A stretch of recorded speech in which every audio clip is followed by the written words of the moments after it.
Greetings, everyone. I am Dr. John Berry, and welcome to CrossTalk Waterloo. We are in the business of exploring the Cedar Valley, and today we are looking at the Cedar Valley United Way. Joining us is President Sheila Baird. Stay with us.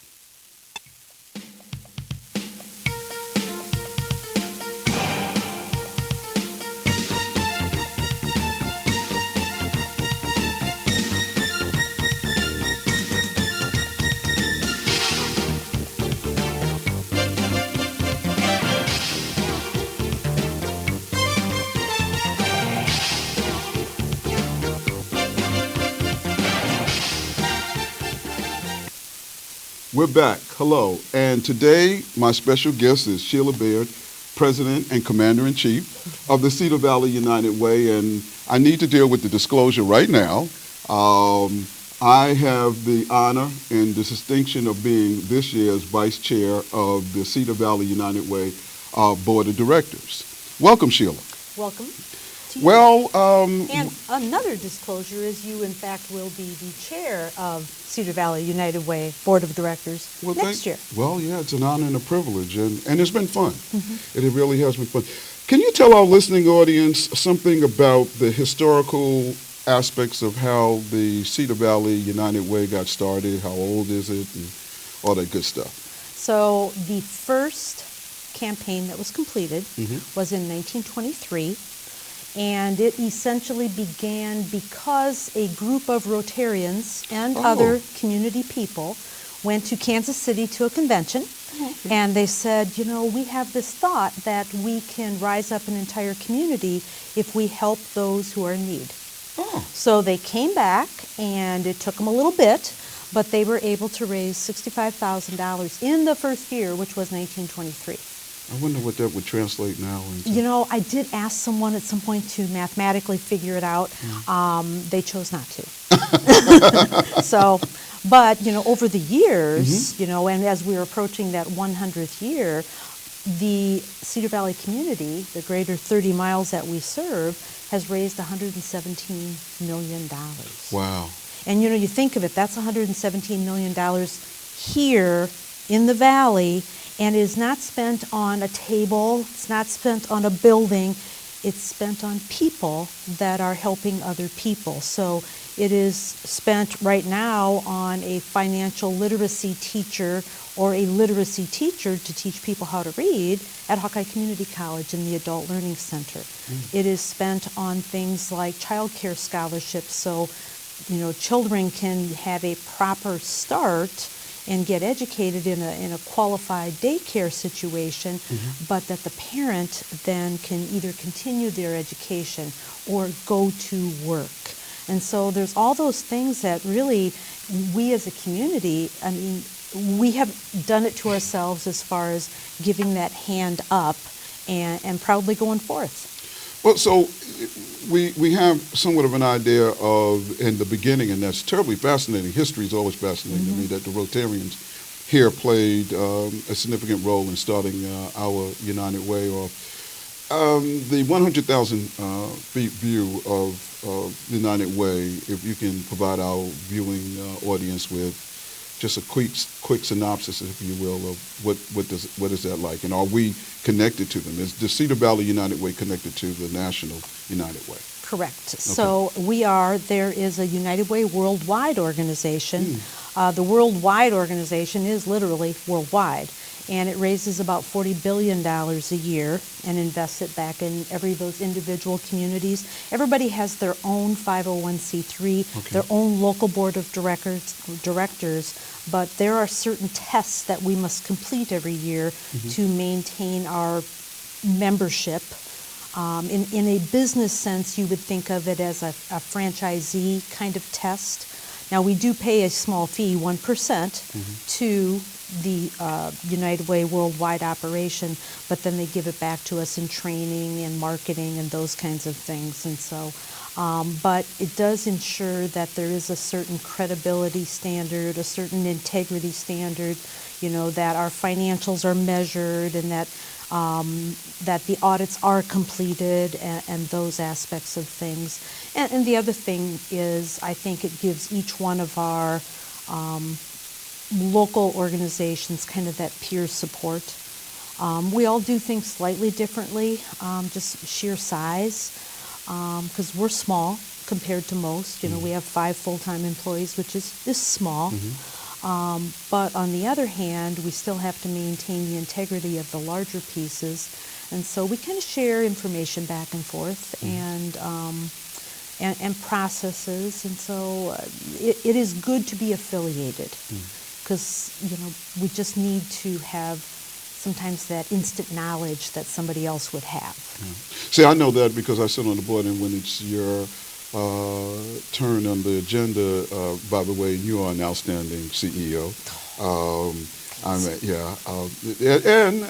I've sat at your feet for years now. Yeah, I can't believe it on the board, but you're absolutely correct that there's that training and also the cross-silo information that you share with the board and with others as it relates to United Way. Great segment into how did Sheila Baird end up becoming president of the Cedar Valley United Way? Like anyone else that would want the job, I applied. It's just, you know, it's as simple as that. You have to express an interest and an earnest interest in wanting the job. It is not a given opportunity. Like any other position like that, you would have to kind of go through the processes. You know, the standards of good resume, good cover letter maybe get you in the door. Some background education gets you in the door. But the bottom line is it was about interviewing with a group of people. It was about, you know, doing demonstrable kind of presentation pieces. And so it really was an opportunity that even then, I have to admit, I didn't really fully grasp the opportunity that it was. I knew that I wanted to, you know, have something a little better than a widget. I could sell widgets, you know, the old business technology. I could sell widgets. I could work within that business community. But at the end of the day, I wanted something a little more. And so how long have you been in the chair now? I have been 14 years. Oh, outstanding. Yeah, and showing no signs of slowing down, by the way, which is a good thing. You know, that's because the challenges, they keep changing, but they're still good. Yeah. And it just depends upon what the focus is on that given time and what input you can provide. How you can see people grow, because that's kind of fun too, to see employees and volunteers and how they learn and grow and produce even more dynamic things, how they share, the ways the community has changed. You know? So that's a good segue. It looks like you read my cheat sheet here. I didn't. Yeah. So let's talk a little bit about the DNA, if you will, of the Cedar Valley United Way and the platform for giving and the process. So the annual campaign, some of us know about the annual campaign, but my question for you, for the viewing audience is, what is the annual campaign and why is it so significant to the United Way, philanthropically? Okay. As I look at what you'll refer to as the annual campaign, I will tell you that when I started, I would suggest that most people, when they think of United Way, that is the only thing they think of, is that, you know, that those are those people who come once a year and ask me for money. And that's the piece that at some point I have to admit I was a little not as enamored with as I could have been. But as you take a step back and go, what would this community be if you did not have someone who every year hounded people about giving back, about owning your community, about being philanthropic? So to some degree, as much as I kind of fought it as much as anyone, I will say at this point I embrace it because I think it fills in an educational piece to everyone. The other part of it is, yes, we do a campaign, we seek resources, the resources that would be invested back in this community, and invested back by community volunteers who see that there are places that if we invest here, we will see an outstanding outcome. And, the longer version is we have community impact teams. We have 3 areas mainly that we invest in. So if it would be an educational opportunity, we will invest there in the people that will help provide that. If it is a income aspect where we can actually make sure that a family maintains some stability of income and maybe gets to that next step so that they can sustain. So we'll get into the deep dive on the process, and that's our outstanding executive director. I always call it, there's always one William K. question, if you will. But in terms of the campaign, what you just triggered for me was not only is it a campaign for philanthropic dollars, money, but it's also, there's a learning process to it, learning curve. So it's just not, please give me money, but you then provide what for various aspects of sectors of our community. What Correct. do you give, or you provide knowledge as to where the monies are earmarked for. So a campaign is just not in a vacuum. No. Yeah. So. And it clearly can't operate that way. I mean, No, and within the board aspect, exactly. we have a data committee that clearly looks at those data points, and if you tweak a little here, what happens. And the bottom line is, though we raise a lot and we invest a lot, it's never quite enough. It could always be, there's always those programs that we simply cannot get funded to the degree that we want to. Now, I will say this also, just as an accountability piece, it is unlikely we will ever come close to fully funding a program. It's an all your eggs in one basket kind of thing, and we just don't feel comfortable doing that as an organization. Well, you hit on something else, Sheila, that the general listening viewing audience is not aware of. The community assessment, meaning shared data, drives where the monies are also allocated for and towards. So can you speak a little bit to how we use the data to then drive the monetary or the philanthropic allocations? So the historical part of that is we have done a series of community assessments. And within those assessments, you look for the most need and how to do that. And so then those committees very much look into, again, what can we measure? Because measuring humans is a little more difficult than, other things. And so what can we adequately measure? What can we track? And then how can we invest in that? How can we gather people in? I mean, we could talk about the mental health project that we've been going. Big initiative, yeah. It's a matter of looking at how can you constructively invest and, maybe grab some partners along the way to constructively invest. And maybe some of it's money. And in some cases, it has not been money. It has been focus and marketing and so many other things. And sometimes to change human behavior, you do need a really good marketing campaign. And, could that be one you have to pay for maybe?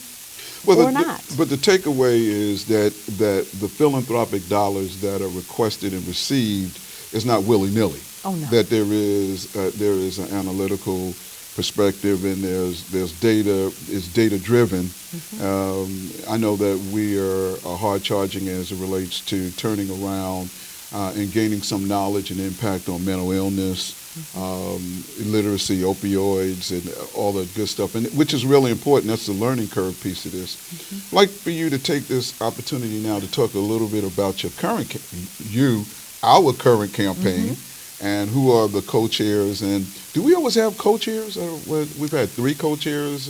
Have we had one co-chair at one time, or for the most part? Up until probably, let's say 15 years ago, because it was the year before I began, they had a co-chair situation. Prior to that, it had always been a singular person. Okay. And then we had a single one or two, and then we we've been having co-chairs ever since. Okay. So, who are the co-chairs? I don't know who they are for this campaign. Can you provide our viewing audience with who are your So we have two people. We have Angela Weekly. Mm-hmm. Angela is with Veridian Credit Union on more of their, they're not a corporation. I guess they are a corporation, corporate level. She is from this community. She's so well spoken, and I so admire where, her processes are, and she's been really good for me to listen to. And so, and then the other person is Steve Kerrigan. Steve is a vice president level at the University of Northern Iowa. Steve has been in this community as well quite a long time, not a lifer maybe, but they are dynamic. They understand the needs of the community. They're well-spoken. They're all those things, plus they're really fun. Yeah. Yeah. Steve is also in charge of the Gallagher Blue Dawn. That is correct. Yeah. So. And so. Yeah. And what are some of the things that you have planned for this year's with a kickoff and various things that the viewing audience can either attend or participate in? Is there something coming up for this campaign? So we have a Rally for the Valley coming up, which is our kickoff event. It will be at the Diamond Event Center this year. It is Wednesday, August 25. Wednesday, August 25th. And, at least I hope I did that right, from 11 until 1. And it's a luncheon type format, but of course we do look to raise some money because we can. And how much are the tickets for that event? They're $20 per person. $20 per person. We wish away $20. Okay, yes. So that's. And actually, it's been a really well-attended event over the years, and it's a networking, fun opportunity to see other people in the area, and to give us kind of that grand send-off. I will tell you that one of the companies has completed their campaign. It's one of our top 5 ones typically, and that is Target. And outstanding. they actually had a really good campaign year, and I see that they are more than last year, so it's kind of one of those Kickstarters that we had going, and so that's kind of fun. So you remember I said William Kay, who is this show's CrossTalk Waterloo executive producer. His question, I always love his questions, is basically the philanthropic distribution process. I know it because I'm on the board, but the audience doesn't understand the deliberative piece to that process. The various pieces and the DNA, if you will, to it, and it is quite extensive and deliberative in terms of the teams and how they go out. I don't want to steal your thunder, and then they report back to the board for a ratification for the grants. Correct. So You please just enlighten said it us. right there. No, please enlighten. Interestingly enough, though I get to read all the applications, Wow. I know, but I get no input into the decision. We have committees. We have 3 of them that typically run 12 to 15 people, depending upon the time. The applications are submitted electronically. They are reviewed by those committees. Those committees score them, and the scoring process then leads to the rest of the discussion, and that's how they determine. And they're scored on the many things. What are the results? What's the need? All of those kinds of pieces, and they get scored, and then they decide. And then those decisions, based upon which ones they're going to do, come before the board of directors, and basically get approved and or not approved. And then The not approved is for real, but it's not a negative piece to it. And being a part of the deliberative process, it holds organizations, nonprofits, NGOs accountable and of their philanthropic dollars. And it's really important that the viewing audience knows that it's just not, okay, so you submit a grant, we're going to give you, if you say 20,000, we'll give you at least 10 or 15. No, you have to do what you say you're going to do. So that's important that there's that accountability, even though it's philanthropic dollars, private dollars. There's no, you must deal with the guidelines of doing what you say you're going to do. Absolutely. Yeah. And there is follow-up after. Yes. Where we do have them send reports in, and we check on it. There's visits. There's all those kinds of pieces that make sure that, we respect. It's my dollars too. I mean, if I Exactly. think about it, my Yeah. donor dollars. In fact, at one point I thought, oh, I should figure out how much I give to each other organization because I have math brain, and so, it's my dollars too. So I see you have something here. What is that piece of literature publication is generated by the Cedar Valley United Way? It's how Well, does so each year we have, like any other kind of fundraising organization, we would have a substantial group that really gives 75% of money is kind of the standard. And so we have here basically what I commonly refer to as the CEO brochure. And so it is what I will bring to these top 50 organizations. And we actually have a Facebook social media thing going at this point where, we will give them a small token of our appreciation. This year it happens to be candy. And so it's just a token to get, the ability to say thank you in person. I liked what we gave last year, but I don't think we can talk No, about we that with can't. what we gave last year. It was good, but go ahead, the candy. Yeah, so the candy actually is better if you think about Yeah, it well, because yeah. more people can share in it. So, and this is just a descriptor kind of piece. It's a larger kind of brochure than what we would normally have. And it has kind of the standards, but it also has then the Cedar Valley United Way Board of Directors, which there can be up to 30 local directors. Now, very typically, like right now, we would have about 26. But they are all local people that determine where the decisions are. And there's a broad perspective, so if you can give us an idea of, so for instance, there's always a you and I footprint, and That is a true statement. So we actually, as much as humanly possible, grid out ages, where people live, their educational background, diversity, and there are some other interest business things. And so that we try very, very, very hard to stay within the demographics of our community. So an easy one is 50% men, 50% women. But I will say that some of my peers have said how difficult that is, and I'm like, well, not if you're paying attention. yeah. You can stay close most of the time. The other thing, we like to have that age diversity. There is a difference, and there is a point to keeping both and all in between involved, because there are different perspectives that take place. And so, there's a reason we have an emerging leaders group who are people under 40, very specifically. So, I wish to take this opportunity to, if you could just jump around 3 or 4 organizations that you feel comfortable that the United Way helps with or assists. It's really a good feeling when we affirm these grants to organizations that's helping hone and support human capital here, if you will, to make this a better place to live. So on a very normal basis, that would include a list of about 50, thereabouts. It's interesting to me, if I look back on a perspective of, say, 20 years ago, we seem to be very much, if you have kind of stayed the course, you will be funded year after year. We're much more progressive and proactive than that. I think so, yeah. And as a board, I would suggest that you are much more proactive and progressive.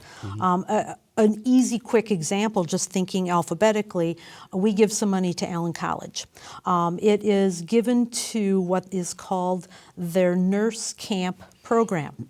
So Real it occurs, popular, yeah. it occurs during the summer, and the piece is to introduce young people to an intensive look at healthcare fields.